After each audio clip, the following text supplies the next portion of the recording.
Oye, qué lindo, ¿eh? Ya llegamos al mano a mano, se nota que es viernes, se nota que tenemos un ratito para hablar tranquilos en el aire de Canal 10. Estamos con el Hombre Orquesta, con Oreste Lapadula. Bienvenido, buenas noches. ¿Qué tal? ¿Cómo te va? Bueno, el Hombre Orquesta, el nombre de la orquesta sos, pero Sí, la verdad es que has compartido tanto con... sí, son muchos años ya, que bueno, uno viste, pasando por distintos momentos y experiencias y bueno, ahora estamos en este proyecto y ya tenemos todas las pilas ahí. ¿Empezaste cuántos años Y qué sé, hace tocar? tanto. Eras muy chiquito, ¿no? Cuando... 6 años tenía cuando mi padre me llevó a lo de Nicolás Campazo. Y la condición que puso Nicolás, me acuerdo que bueno, es algo que yo siempre le digo a alguno que me pregunta, que aprenda a leer y escribir primero.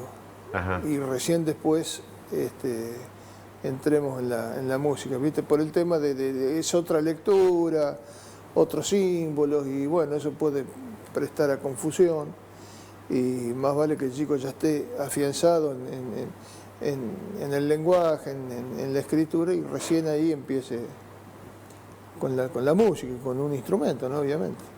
Bueno, y aprendiste, en realidad, o sea, digamos, sí, primero que vaya a la escuela, pero prácticamente que aprendiste a leer y a escribir música con una facilidad tremenda porque... No tanto. ¿No? ¿Te costó? Te voy a explicar por ¿Que qué. era más del oído? Y yo al principio me las rebuscaba mucho con el oído. ¿Qué pasó? Mis padres eran docentes los dos. Mi madre maestra, mi padre también, y llegó a ser inspector de enseñanza primaria en aquellos años. Y bueno, yo tenía un estímulo en casa bastante importante que los indujo a prepararme para hacer, vos sos muy joven, pero en aquel tiempo el primer grado era primero inferior y luego superior. Yo entré a primero superior, es decir, que entré con la edad de primero inferior, entré a primero superior. Ajá. Bueno, eso me trajo un karma en mi vida que fue irremontable, si se quiere. Era inmaduro para ciertos razonamientos, puntualmente las matemáticas.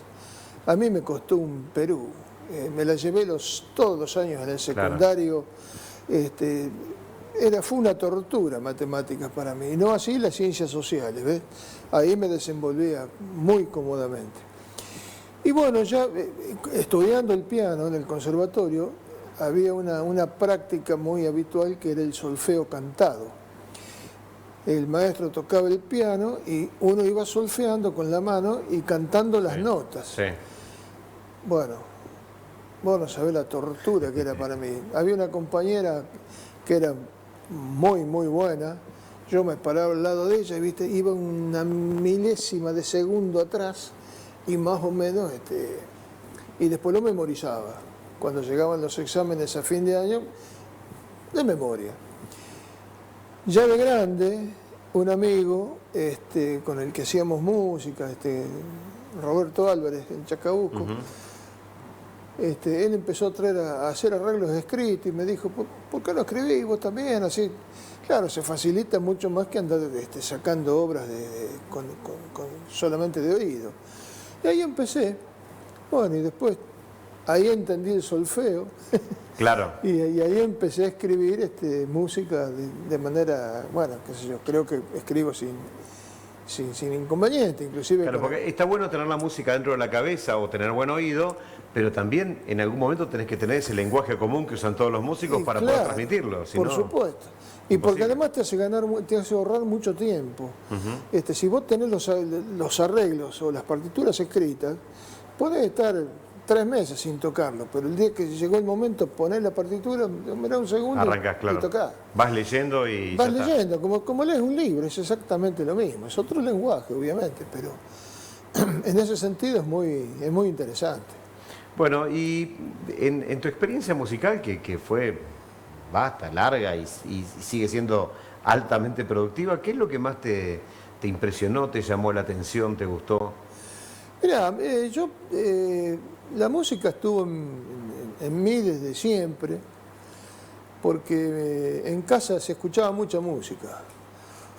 Mi padre era un amante de la música, muy tanguero el hombre, y eso me fui transmitiendo paulatinamente y yo, bueno, lo fui mamando, el folclore, lo mismo. Yo siempre le cuento al que me lo quiere escuchar, yo recuerdo, era muy pibe, tendría 10 años como máximo, y con los viejos vine a ver a los Fronterizos en aquel momento acá al Club Moreno. Una cosa impresionante. Bueno, eso lo vimos arriba de esas mesas de chapa, viste, los tres paraditos ahí sin movernos. Bueno, eso fue una experiencia impresionante. Y después, bueno, me fui moviendo en un ambiente de músicos, ¿no es cierto? Y eso me llevó a ir vinculándome con gente que, bueno, me enriqueció mucho y que, bueno, algunos todavía seguimos siendo amigos y compañeros incluso. ¿No? Bueno, qué bárbaro, qué lindo grupo en su momento. Bueno, me ha tocado escuchar el programa del Tero Guión en Radio Junín, porque sí. Cuando empecé de locutor comercial y me tocaba, claro, ¿viste? Me acuerdo. Me tocaba sábados y domingos hacer el corte comercial cuando recién aprendía y bueno, iba escuchando, ¿no? Algo de lo que hacían. Eso fue una linda, unos cuantos años duró ese programa, una linda experiencia con Juan, porque además lo hacíamos así, digamos, desacartonadamente, entonces nos dábamos el lujo de por ahí contradecirnos y discernir en la opinión, ¿no? Que bueno, yo creo que eso en definitiva enriquecía, ¿no?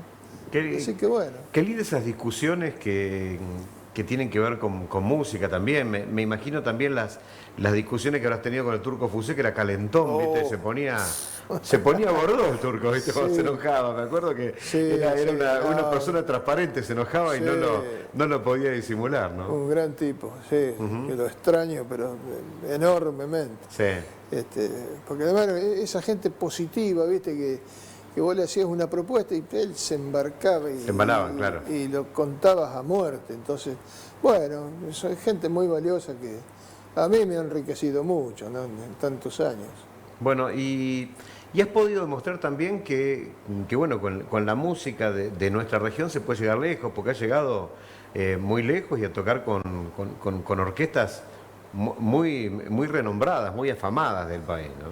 Sí, compartiendo escenario, no integrando, porque bueno, las orquestas generalmente son grupos ya instalados,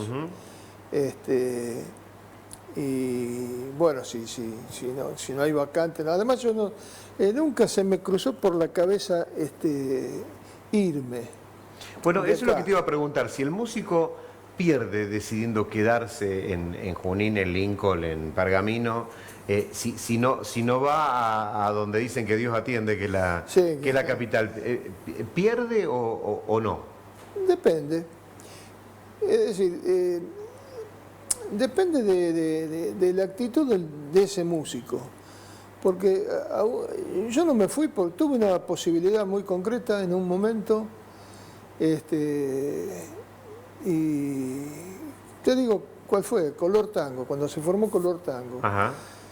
Y Roberto me llamó, y yo me acuerdo que el día que conversamos le dije, tengo una sola pregunta, ¿por qué me decía a mí, si estando en Buenos Aires tenés pianistas de todo tipo y obviamente mejores que yo? Y me dio una explicación que me mató, porque me dijo, pero yo a vos te conozco, dice. Te conozco, somos amigos, sos un buen tipo, y es fundamental eso. Bueno, de hecho que yo nunca extrañé la decisión que tomé, ni me arrepentí de no haberlo hecho, pero realmente quedarse... Una vez hablando con un gran pianista que tuvo Junín, que fue Juan Masadi, Juan me decía, él anduvo en Buenos Aires, se fue a La Plata primero, después con el Sexteto Mayor, anduvo por todo el mundo, Juan. Y me decía que él rescataba a los músicos que se quedan, porque si todo el mundo se va, dice, ¿qué queda en la comarca? Ese era el término que utilizaba Juan. Y eso a mí me dio una pauta de que la cosa también pasa por ahí. Porque es bueno estar en su lugar, producir en tu lugar, generar un movimiento en tu lugar y que sirva para a lo mejor incorporar otra gente más joven que se arrime. Y a mí me parece que es muy importante. Y bueno, fue mi experiencia. Yo no me arrepiento, insisto, y a veces pienso, ¿y si me hubiera ido, qué hubiera pasado? ¿Y qué sé yo qué hubiera pasado? No sé, no me fui. Por lo tanto, bueno, en la historia no hay que hablar de lo que podría haber pasado, hay que hablar de lo que pasó, porque lo que podría no ocurrió. Entonces, no ocurrió, exacto. Así que bueno. Es lo que hay.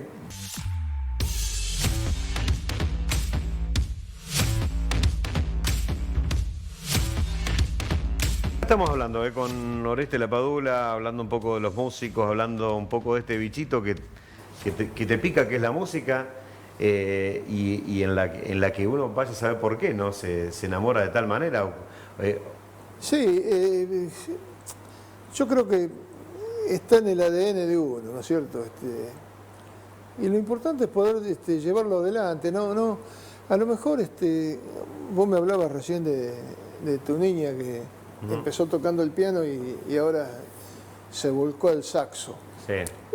Y me parece bárbaro porque el instrumento es un objeto cualquiera que es fundamental que uno genere una química con el instrumento, claro, que es fundamental. Y además hay una cosa, el instrumento nunca te va a dejar solo, nunca te abandona. Uno cuando lo necesita, ahí está. Es decir, uno sacarle todo lo que un instrumento tiene adentro, ¿no? En la medida de sus posibilidades, pero no, eso es extraordinario. Bueno, ¿y qué opinas de si has tenido oportunidad de escuchar, supongo que sí, de la música nueva?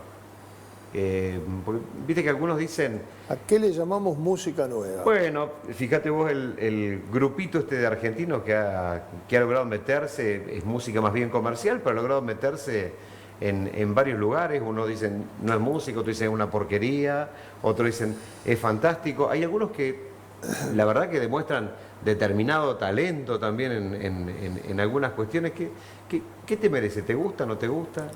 Y es muy difícil decir me gusta o no me gusta, porque yo siempre parto de una premisa. ¿Está bien hecho? ¿Es serio? ¿Propone algo diferente? Si yo sigo eso, a mí me enriquece, me da elementos para poder procesarlo después y aplicarlo a lo que me interesa a mí. Bueno, en ese sentido, obviamente, hay de todo, pero eso es una ley claro. Desde claro, siempre. Está el talento, está el que copia, está el... Claro. Hoy, por ejemplo, el talento es básico, ¿no es cierto? Pero hay gente que tiene determinados talentos para ciertas cuestiones y para otras no. Por ejemplo, hoy existe una palabra y una forma que se dice es cover de tal cosa, es imitación de tal cosa. Bueno, pero para imitar también tenés que tener una capacidad y el conocimiento de poder hacerlo, ¿no es cierto? Después mucha gente te dice, no, yo para... Y a veces de reescribirlo también, y de reescribirlo bien. Pero ¿qué te parece? Hay mucha gente que dice, no, esto no me gusta, prefiero escucharlo el original. Sí, pero a lo mejor el original ya pasó técnicamente, está superado. Claro. Hoy se remasterizan muchas versiones, muchas grabaciones, pero bueno, uno le puede dar la impronta. Yo creo que la impronta está. Lo que no me gusta es que, digamos, deformen lo esencial. No sé si soy claro. Sí, queda claro. O sea, no es lo mismo agarrar un tango y ponerle un golpe de un martillo, tun, claro, simétricamente con una computadora, que hacer un trabajo creativo, artístico, que muestra otra cosa. O sea, exactamente. Es distinto, sí. Y la innovación es algo positivo. Yo siempre me acuerdo de una expresión de don Atahualpa refiriéndose al Chango Farías Gómez, un monstruo el Chango. Él dio una definición muy graciosa de los Huancahuá en aquel tiempo. Dijo, sí, esos muchachos dicen que uno canta y los otros le hacen burla. Sí, porque don Atahualpa era bastante ácido, pero después sobre el Chango Farías Gómez, que fue el fundador de los Huancahuá y el arreglador, dijo, Farías Gómez, si hace un asado y le pone mostaza, sigue siendo un asado. Y ahí está la cuestión. Ajá. Es decir, mantener la esencia. Después podemos aportar y ofrecer opciones, pero que lo esencial esté. Bueno, te preguntaba de la música joven porque se ha visto también un movimiento que no se veía en la música antes, y es que por allí gente del folclore colabore o hagan performance, los famosos feat hoy en día, Sí. que son las colaboraciones, que antes no eran tan comunes. Antes No. un músico estaba en contra de otro, se mantenían, y hoy en día se mezclan los estilos. Sí. Se ha roto esa verdad. frontera, ¿no? Que existía antes, por ejemplo, cumbia era solo cumbia, el tango era solo tango, la música más nueva era música solo más nueva, y hoy en día se ven algunas fusiones, algunas malísimas y otras interesantes. Sí, obviamente, como ocurre ahí de todo. Pero quería decir esto, que algo insinué y no sé si lo concreté. El tema no es el género que uno aborde, sino el tema es cómo lo aborda. Porque yo puedo tocar... Y si tenés algo para decir también, ¿no? Obviamente, por supuesto. Si no tenés... Nada para decir, ya está, no a tu casa, sí. Nadie saca nada afuera si no tiene nada adentro, dicen, ¿no? Pero voy a esto. Vos podés hacer cumbia y hacer algo espantoso, y vos escuchás, qué sé yo, los guaguancó de aquel tiempo y son extraordinarios. Escuchás hoy los Palmeras, la Delio Valdés, son más allá de que uno tenga mayor afinidad o menos y te gusten o no, pero es algo que está bien hecho. Y lo mismo en el tango. Bueno, en el tango podés escuchar grupos que son espantosos, que no tienen ningún criterio, con muy mala base, muy mala formación, y escuchás otros que a lo mejor con limitaciones técnicas tienen un tango adentro, viste, que te pasan por arriba. Lo mismo en el folclore. El folclore, hubo una época nefasta en el folclore, que fue cuando aparecieron estos grupos tocando con baterías, platillos, redoblantes. Eso fue un espanto. Porque le hicieron creer a la gente que la música pasaba por la fiesta, y no pasa por la fiesta. La música pasa por la música. Después, haciendo música, sí. Está más arriba, está más abajo, depende de lo que estés mostrando, sí. Seguro. Bueno, Oreste, la verdad que fue un placer tenerte, y me quedaron un montón de preguntas para hacerte, pero se nos terminó el tiempo. Voló la media hora. Yo te agradezco muchísimo este tiempo que compartiste con nosotros. Al contrario, un placer para mí, y además poder decir algunas cosas es lindo, porque bueno, a lo mejor el que lo escucha a alguno le sirve para aclarar alguna idea. Bueno, entonces es positivo, y fue un gusto bárbaro, porque además preguntas concretas referidas a cuestiones fundamentales de la música, ¿no? Y te las pregunto a vos porque sé que has ido evolucionando en generaciones. Hay gente que se queda enfrascado en una sola cosa, y yo sé que vos compartís en la formación de orquesta y en la formación de talento, sí, por supuesto, con gente más grande, con gente muy joven, sí, y tenés esa permeabilidad. Sí, y sobre todo con un criterio que para mí es una norma a muerte. Siempre uno puede aprender, y de todo el mundo uno puede aprender, porque vos podés aprender de lo buenísimo de que te puede ofrecer otro, y también podés aprender lo que no tenés que hacer. Exacto, sí. Así que bueno. Muchísimas gracias. No, al contrario, a ustedes. Muchas gracias.